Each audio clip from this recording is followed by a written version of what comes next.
3과목 데이터 분석은 총 30문제로 구성되어 있습니다.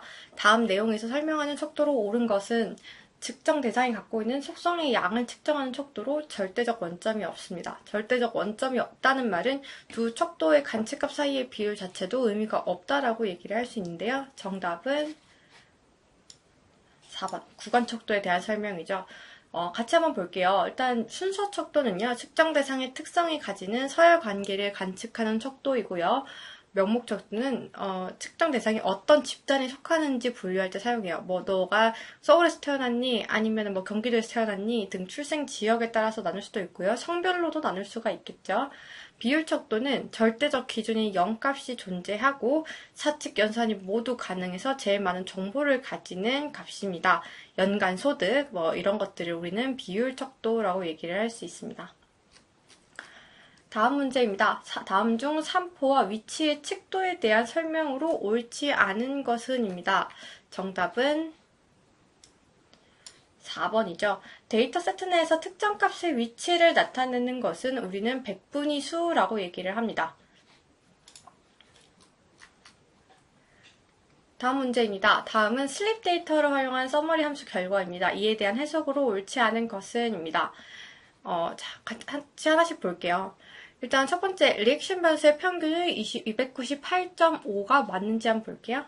여기 보면은 298.5가 나타나는 거죠. 데이스 변수의 최대값은 10이다 라고 얘기를 하면 어디서 보면 될까요? 여기에서 최대값, 맥스 값을 보면 9인 것을 알 수 있겠죠? 정답은 2번입니다. 서브젝트 변수에서 ID 308은 10번 관측되었다. ID들은 전부 다 10번씩 관측된 값을 가지고 있고요. 리액션 변수의 중위수는 288.7이다. 중위수, 미디언 값은 288.7이다. 4번도 맞는 것을 확인할 수 있습니다. 다음 중 쿡스 디스턴스에 대한 설명으로 옳지 않은 것은입니다. 같이 한번 볼게요. 회기 모형이 데이터를 얼마나 잘 설명하는지를 나타낸다. 1번이 정답이죠. 1번은 결정계수에 대한 설명이지 쿡스 디스턴스에 대한 설명은 아닙니다. 쿡스 디스턴스는 하나의 관측치가 모형에 미치는 전반적인 영향에 관한 척도로 1 이상의 경우에는 매우 큰 영향을 주는 관측값으로 간주를 할 수가 있게 됩니다. 다음 문제 같이 보겠습니다. 다음 중 계층적 군집 분석에 대한 설명으로 옳지 않은 것은입니다. 천천히 읽어보면 정답은 4번입니다. 와드 연결법은 군집 내 분산이 최소가 되는 데이터가 아니라 군집 내 오차가 최소가 되는 데이터로 계산하는 방법이고요. 이런 경우에 같은 크기의, 비슷한 크기의 군집끼리 병합하는 경향성을 가지는 방법입니다. 우선 계층적 군집 분석에 대해서 다시 한번 되짚고 넘어갈게요. 개별 관측치 간의 거리를 계산을 해서 가장 가까운 관측치부터 슉슉 이렇게 결합을 해 나가면서 계층적인 트리 구조를 형성을 합니다. 그 다음에 이제 그걸 통해서 군집화를 수행하는 방법이죠. 군집을 형성하는 그 매 단계에서 계속 최적화를 수행해 나가는 방법을 사용을 하고 있어요. 이러한 계층적 군집 분석에는 다양한 연결법이 있는데요. 일단 보기 없는 첫 번째 최단 연결법이 있습니다. 두 군집 사이의 거리를 각 군집에서 하나씩 관측값을 뽑았을 때 나타날 수 있는 거리의 최소값으로 연결을 하는 거고요. 측정했을 때 최단 거리를 사용할 때 사슬 모형으로 생길 수 있기 때문에 고립된 군집을 찾는 데에 중점을 둔 방법입니다. 두 번째, 보기에도 있죠. 최단 연결법은 두 군집 사이의 거리를 각 군집에서 하나씩 관측값을 뽑았을 때 나타날 수 있는 거리의 최대값으로 측정을 하게 됩니다. 즉 같은 군집에 속하는 관측치는 알려진 최대거리보다 짧으면 군집들의 내부 응집성에 중점을 둔 방법입니다. 2번은 당연히 맞고요. 세 번째는 중심연결법이라는 것이 있습니다. 중심연결법은 평균연결법보다 계산량이 좀 적어요. 두 군집 사이의 중심만을 측정하기 때문이죠. 그래서 모든 관측치 사이의 거리를 측정할 필요가 없기 때문에 중심거리 한 번만 계산하고 계산량이 적다는 장점이 있습니다. 여기 3번 보기 있는 평균 연결법은 생성된 군집과 기존 데이터들의 거리를 군집 내 평균 데이터로 계산을 하는 방법이에요. 그래서 모든 항목에 대한 거리 평균을 구하면서 군집하기를 하기 때문에 계산량이 좀 많아진다라는 단점이 있습니다. 다음 문제 같이 볼게요. 다음 중 연관 분석에 대한 설명으로 옳지 않은 것은입니다.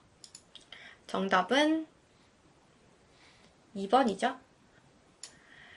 F크로스는 대용량 데이터 세트에서는 효율적이지가 않고 설계가 좀 어렵다는 단점이 존재를 하게 됩니다. 그래서 FEI 크로스는 그 트리 구조를 이용을 해서 애프리오리 알고리즘보다 훨씬 빠른 속도로 계산되는 거는 맞고요. 최소 지지도 이상에 해당하는 아이템 집합만을 선택을 합니다. 그래서 뭐 모든 후보 아이템 세트에 대해서 계속 다 계산을 하는 아프리오리 알고리즘을 개선하는 알고리즘 중에 하나지만 그래도 대용량 세트에서는 메모리가 비효율적이고 설계가 어렵다라는 단점이 있습니다. 다음 문제 한번 볼게요. 연관 규칙으로 빵과 우유 간의 지지도 및 신뢰도가 순서대로 나열된 것은입니다. 우선 지지도가 뭔지 볼게요. 지지도는 전체 거래 중에서 A와 B를 동시에 포함하는 거래의 비율이죠. 그러면 전체 거래가 5개이기 때문에 그럼 A와 B가 동시에 포함된 거래의 수는 어떻게 될까요? 빵과 우유가 동시에 포함된 거는 요거 2개겠죠? 그래서 5분의 2가 지지도가 됩니다.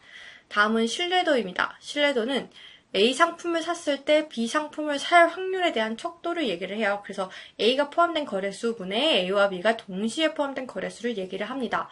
자, A가 포함된 거래수 분의 A와 B가 동시에 포함된 거래수가 신뢰도라고 했어요. 여기서 A는 빵이죠. 빵이 들어간 것들은 이렇게 되고요. 그러면 분모는 3이 되겠죠? 3분의 A와 B가 동시에 포함된 거래수는 앞서서 2개였어요. 그래서 3분의 2. 이어진 것은 정답 1번이 되겠죠? 다음 문제 같이 한번 보겠습니다. 의사결정 나무 중 목표 변수가 면속형인 회기나무에서 분류 기준값으로 적절한 것은 입니다. 정답은 4번이죠? F통계량입니다. 분류나무는 이산형 목표 변수에 따른 빈도 기반을 분리를 하는 거고, 분류나무의 경우에는 분리 기준이 카이제곱 통계량의 P값 1번, 엔트로피 지수 2번, 진위 지수 3번에 대한 것들이 있고요.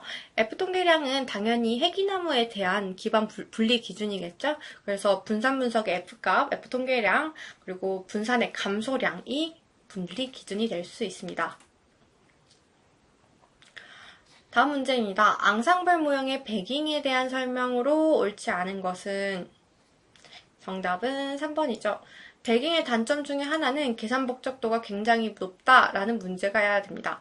그래서 배깅은 뭐냐면 다수의 부트스트랩 자료를 생성을 하고 각 자료를 모델링한 후 결합해서 최종 예측 모형을 만들죠. 다수의 자료가 있고 그 각 자료를 모델링한 후 다시 결합을 하기 때문에 계산이 좀 복잡하다라는 단점이 존재를 하게 됩니다. 30번 문제입니다. 다음 중 단계적 변수 선택 방법에 대한 설명으로 옳지 않은 것은 이라는 문제입니다. 정답은 1번이죠. 전진선택법은 제곱합을 기준으로 가장 설명을 잘하는 변수부터 초과하고 그렇지 않은 경우에는 추가를 중단하는 방법입니다. 설명 개수는 기준이 될 수가 없게 됩니다. 자, 변수 선택에 대해서 같이 한번 볼게요. 우선 답안에 나왔던 것처럼 전진선택법은 중요도가 큰 변수부터 순차적으로 모형에 추가를 해서 변수를 추가하는 방법이에요. 그래서 제곱합을 기준으로 가장 설명을 잘하는 변수부터 추가를 하는 방법입니다. 두 번째로 후진 제거법이 있습니다. 일단 모든 독립변수를 모형에 넣고 그 전체 모형에서 설명력이 작은 변수부터 제거해 나가는 방법입니다. 그래서 더 이상 유의미하지 않은 변수가 없을 때까지 설명 변수를 계속 제거를 하는 방법이고요. 전부 다 제거가 됐을 때 그때의 모형을 선택을 하는 방법이 바로 후진 제거법입니다. 병합적인 방법으로는 단계적 선택법이에요. 그래서 먼저 전지 선택법으로 중류도가 높은 변수를 추가하면서 중류도가 낮은 변수를 후진 제거법으로 제거하는 혼합 방식. 이렇게 세 가지가 변수 선택의 방법입니다. 다음 문제입니다. 아래의 해기 분석 결과에 대한 설명으로 옳지 않은 것은입니다. 이럴 때는 보기를 같이 보면서 하나씩 이제 답안이랑 맞는지를 매칭을 해봐야 되는데요. 우선은 첫 번째, 수정된 결정계수는 0.8148이다부터 확인을 해보도록 할게요. 수정된 결정계수는 여기 있죠. 1번 문항은 맞고요. HP 변수의 P밸류는 0.01보다 작다이고 0이를 확인을 하면 되겠습니다. 2번도 마찬가지로 옳은 문항이고요. 3번은 WT 변수의 회귀 개수는 음수이다 인데요. WT 변수의 회귀 개수는 음수이다 라는 것은 어디서 확인할 수 있냐면 바로 여기를 확인하면 되겠죠. 음수라서 3번도 옳은 문항입니다. 마지막으로 4번이 답이 되겠는데요. WT 변수의 회귀계수는 통계적으로 유의하지 않다라고 얘기를 했습니다. 여기를 보면요. 매우 작은 값으로 통계적으로 유의한 것을 우리는 확인을 할 수가 있게 됩니다. 그래서 답은 4번이 되겠습니다. 다음 문제입니다. 다중 공선성에 대한 문제인데요. 옳지 않은 것을 고르라고 했습니다. 정답은 1번이죠. 상태지수를 활용을 하면요. 10 이상이면 문제, 30보다 크면 심각한 문제가 있는 것으로 보고 또 판별하는 방법 중에 두 가지가 2번 문항에 있는 분산 팽창 요인입니다. 여기는 1에 가까울수록 낮고 10보다 크면 심각한 문제가 있다라고 얘기를 합니다. 그래서 정답은 1번이 되겠습니다. 다음 문제입니다. 다음 중 선형 회귀 분석의 기본 가정으로 옳지 않은 것입니다. 굉장히 출제가 되게 좋게 나오는 문제인데 또 가끔 보면은 이런 비슷한 유형들이 많아서 헷갈릴 수가 있어요. 정답은 4번입니다. 선형 회귀 분석의 기본 가정은 총 5가지이고요. 선형성, 등분산성, 독립성, 비상관성, 정상성 이렇게 5가지로 이루어지게 됩니다. 그래서 연관성이 옳지 않은 것으로 정답입니다. 선형 회귀 모형의 기본 가정 첫 번째 선형성은요. 독립변수와 종속변수의 관계가 선형이라는 것이고 등분산성은 독립변수랑 무관하게 오차들의 분산이 일정하다라는 얘기입니다. 독립성은 오차와 독립변수의 값이 서로 독립적이어야 된다는 것이며 비상관성은 관측값과 잔차는 서로 상관이 없어야 된다라고 얘기를 하는 거예요. 마지막으로 정상성은 오차의 분포가 정규 분포를 따른다라는 이 5가지 기억해 주시길 바라겠습니다. 다음 중 시계열 분석에 대한 설명으로 옳지 않은 것은입니다. 정답은 4번이죠. 자기 회귀 모형은요. 현 시점의 자료가 P 시점의 유한계의 과거 자료로 설명이 되는 거예요. 그래서 고전적인 시계열 분해 기법은 MA 모형, 즉 이동 평균 모형에 대한 설명으로 잘못 연결된 것을 확인을 할 수가 있게 됩니다. 이 자기회귀 모형은요, 그 변수의 과거 값이 의 선형 조합을 이용을 해서 관심 있는 변수를 예측을 하는 방법이고, 이동 평균 모형은 시간이 지날수록 관측치의 평균값이 지속적으로 증가하거나 감소하는 시계열 모형이라고 이야기할 수 있겠습니다. 35번 문제입니다. 다음 중 신경망 모형에 대한 설명으로 옳은 것은 입니다. 정답은 2번입니다. 활성화 함수는 당연히 비선형 함수를 사용을 할 수가 있게 됩니다. 그래서 1번은 틀렸고요. 3번은 가적값을 피하기 위해서 적절하게 은닉층수와 누령수를 선택을 해야 됩니다. 이렇게 너무 늘리면 과대적합이 일어날 수가 있어요. 4번 문항은 합성률 스케줄링과 같은 방법을 사용해서 학습률을 학습 과정에서 조정을 할 수가 있게 됩니다. 자, 인공신경망이라는 거 여러분도 공부를 이미 하셨을 텐데 다시 한번 짚고 넘어가면 그 자연 뉴런이 그 시냅스를 통해서 신호를 전달받는 우리 인간의 뇌에다가 거기서 착안을 해서 그걸 모방한 분석 방법이에요. 즉 신호의 강도가 0과 1이라는 기준치가 있을 때 0.99일 때는 불이 켜지지 않다가 1.1이면 기준치를 초과하죠. 1이라는 기준치를 초과할 때 뉴런이 활성화되는 불이 들어오는 구조를 모방한 분석 방법입니다. 그래서 입력된 변수는 신호의 강도에 따라서 가중치가 처리가 되고 활성화 함수를 통해서 출력이 대상이 됩니다. 이런 인공신경망 모형은 좀 복잡해서 입력 자료의 선택에 굉장히 민감하다라는 특징이 존재하게 됩니다. 다음 문항입니다. 다음 보기에서 설명하는 군집 분석 모델의 평가 지표로 옳은 것은 클러스터 내 최대 거리에 대한 클러스터 간의 최소 거리의 비율이다. 군집 간 거리는 멀수록 군집 내 분산은 작을수록 좋은 군집화로 값이 클수록 좋다라는 건데요. 정답은 4번이죠. 문항 같이 볼게요. 실루엣 계수는 같은 군집 내의 데이터와는 얼마나 가까운지 또는 타 군집의 데이터랑은 또 얼마나 멀리 떨어져 있는지를 나타내는 지표가 바로 실루엣 계수이고요.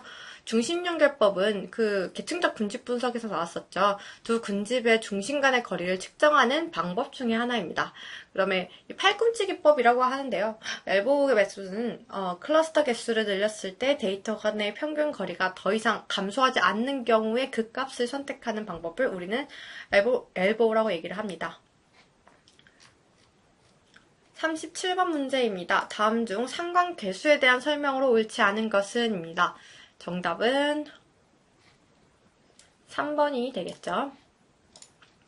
같이 한번 천천히 볼게요. 우선 피어슨 상관분석과 스피어만 상관분석을 같이 보겠습니다. 자, 정답이 스피어만 상관분석의 내용이었으니까요. 스피어만 상관분석은 일단 스피어만 상관계수를 활용한 분석이라서 계수가 1에 가까울수록 두 변수는 양의 상관관계를 가지고 0에 가까울수록 상관성이 없는 것으로 판단하는 분석 방법입니다. 그래서 서열 척도인 두 변수의 순위 사이의 통계적 의존성을 측정하는 비모수적 척도로 3번 문항은 비율 척도라고 적었잖아요. 정답은 서열 척도였습니다.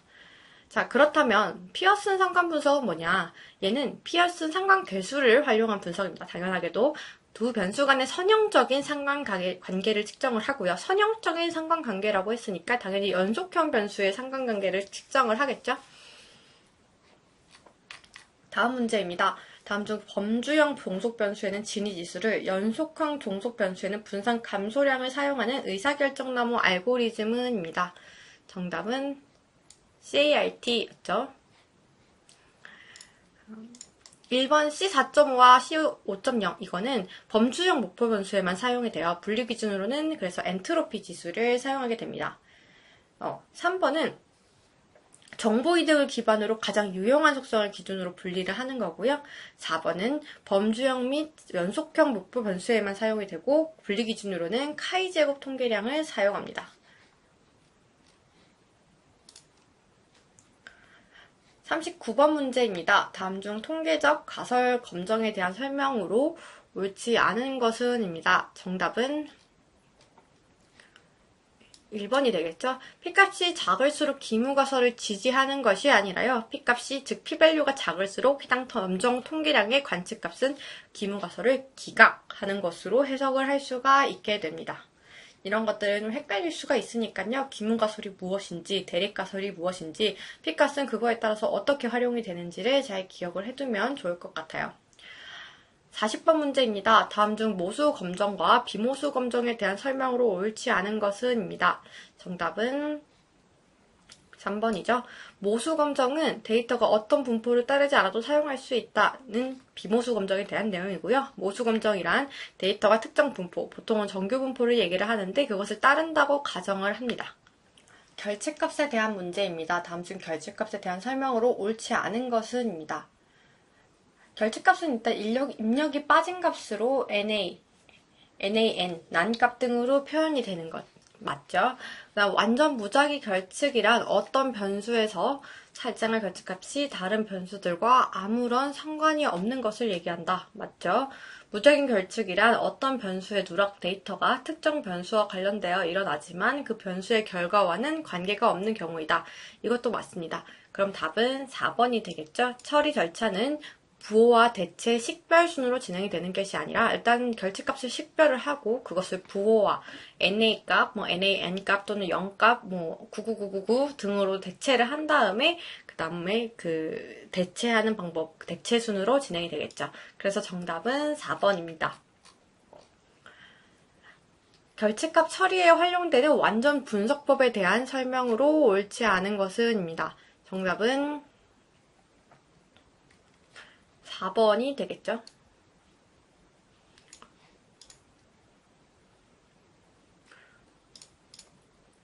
그러면 결측값 처리에 활용되는 분석법에 대해서 같이 한번 알아볼게요. 완전 분석법은 그 누락된 데이터가 발생한 그걸 제외하고 분석을 수행을 하는 거예요.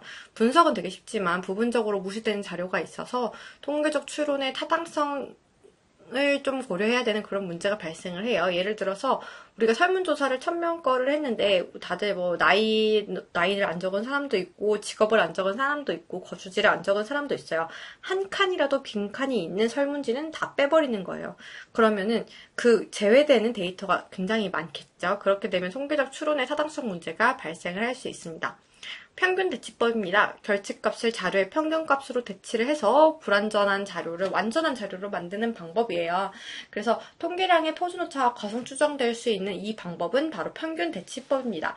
예를 들어서 우리가 1000명한테서 설문지를 받았는데 사람들이 나이를 안 적었어요. 그랬을 때 그 나이의 자료의 평균값, 1000개의 자료의 평균값으로 넣었을 경우에 나이의 표준오차가 좀 작아질 수 있겠죠. 그래서 통계량의 표준오차가 과소 추정되는 것은 평균 대치법에 대한 내용입니다.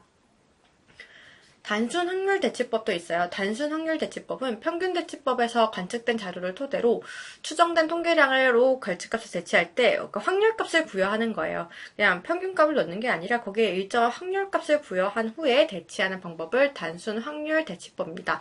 이거는 아까 말했던 그 표준오차가 과소 추정되는 그 문제를 보완되고자 고안한 방법입니다. 회귀 분석에 대한 문제입니다. 트리스 데이터 세트에는 31의 나무의 둘레와 높이에 대한 정보가 포함되어 있습니다. 단순 선형 회귀 분석을 수행한 결과로 옳지 않은 것은 이라는 문제네요. 정답을 한번 볼까요? 일단은 문항을 한번 같이 볼게요. 전체 변동성의 약 26.97%를 설명한다. 이건 어디서 확인할 수 있을까요? 여기서 바로 결정계수에서 확인을 할 수가 있죠. 설명량이 많이 부족한 모델이기는 하네요. 그죠? 표준오차는 0.322이다. 어디서 확인할 수 있을까요? 여기서 확인할 수 있습니다. 스탠다드 에러 여기 있죠? 여기서 확인을 할 수가 있으니까 정답이고요. 그 다음에 P밸류를 확인을 해봐야겠습니다. P밸류는 0.00276으로 유의 수준 0.65 하에서 유의미하다라는 건데요. 맞죠? 모델의 자유도 한번 확인을 해보겠습니다. 모델의 자유도는 여기서 확인이 가능하고요. 자유도는 즉 29이고 이거는 관측치의 수에서 추정된 파라미터 수의 뺀값, 즉 31 빼기 2를 한 값과도 동일을 하게 됩니다. 그래서 정답은 4번이 되겠습니다. 44번 한번 같이 볼게요. 상자 그림에 대한 문제였어요. 에어클리지 데이터셋에서 오존 변수에 대한 상자 그림, 그 변수 자체에 대해서 상자 그림을 한번 그려봤어요. 여기에 대한 설명으로 옳지 않은 것은입니다. 1번부터 같이 볼게요. 상자 그림은 최소값, 제1사분위수, 중앙값, 제3사분위수, 그리고 최대값을 나타낸다. 정답이죠. 150 이상이면은 우리는 이상값으로 볼 수 있다. 150 이상이면은 이상값으로 볼 수 있을 것 같아요. 그죠? 2번도 정답입니다. 3번. 이상치가 없다면 수염이 없을 수 있다라고 얘기를 하는데 이상치가 없어도 요 수염은 있을 수가 있습니다. 그래서 정답은 3번이에요. 이 수염은 데이터의 전체 분포를 나타내는 거라서 이상치가 없어도 수염은 존재를 하게 됩니다. 4번은 당연히 맞죠. 데이터의 대부분이 1, 4분인 수인 약 18부터 3, 4분인 수인 약 63 사이에 분포되어 있는 것을 확인을 할 수가 있습니다. 다음 문제 보겠습니다. 의사결정 나무의 분리 기준에 대한 설명으로 옳지 않은 것은 입니다. 정답은 바로 보이네요. 1번이죠. 지니 지수는 값이 낮을수록 이질적이고 순수도가 낮다고 볼 수 있다고 적혀 있지만 정답은 값이 클수록 이질적이고 순수도가 낮다라고 볼 수 있습니다. 지니 지수는 그 노드의 불순도를 나타내는 값이거든요. 다음 문제 바로 볼게요. 의사결정 나무에 대한 문제입니다. 학습 과정에 대한 내용이고요. 정답은 2번이죠. 이 스타핑 룰이라고 하는 정지 규칙은요, 더 이상 분리가 일어나지 않고 현재의 마디가 끝마디가 되도록 하는 규칙이 맞아요. 단 끝마디의 자료 개수는 최소 개수를 지정을 해야 됩니다. 그래서 분석이 끝난 후가 아니라 끝마디가 몇 개가 될 건지 하는 거는 미리 지정을 한다라는 것을 알 수 있게 됩니다. 의사결정 나무 편성 과정에서는 분리규칙을 찾아서 나무를 성장시키는 과정이고요. 가지치기는 부적절한 추론규칙을 갖고 있는 가지를 제거하는 과정, 해석 및 예측은 이제 각종 이익도표나 위험도표를 이용해서 의사결정 나무의 모형을 평가할 수 있습니다. 47번 한번 볼게요. 다차원 척도법에 대한 내용입니다. 다차원 척도법은요. 여기 정의가 있죠? 정답이 바로 3 보이네요. 3번. 다차원 척도법은 데이터 간의 관계를 거리 행률로 나타내거나 유사도 행률로도 나타낼 수 있다. 맞습니다. 1번은 볼까요? 다차원 척도법은 저차원 공간에서 상대적인 거리 관계를 보존하는 것을 목표로 하지 원래 공간상에서 위치를 보존하지는 않습니다. 데이터의 차원을 줄이는 방법이 아니라 그 데이터의 공간적 구조를 시각화하거나 또는 이해하는 데 사용이 되는 어떤 시각적인 방법 중에 하나예요. 범주형 데이터가 아니라 주로 수치형 데이터에 적용이 되게 되어 있습니다. 48번 문제 볼게요. 이제 끝이 보이는데요. 혼동 행렬을 통한 분류명의 평가 지표 중 하나인 특이도의 계산식으로 적절한 것은입니다. 특이도는 실제 페일스인 데이터 중에서 실제로도 페일스인 것들의 비율입니다. 그렇게 한다면 정답은 3번이 되겠죠? 이것도 헷갈릴 수 있는데 이 식들은 각종 혼동 행렬에 대한 특이도라든지 재현율에 대한 식들은 꼭 외워놓고 시험장에 들어가는 추천을 드릴게요. 49번 문제입니다. 로지스틱 회귀 분석에 대한 설명으로 옳지 않은 것은 정답이 바로 보이네요. 확대를 해놓고 볼게요.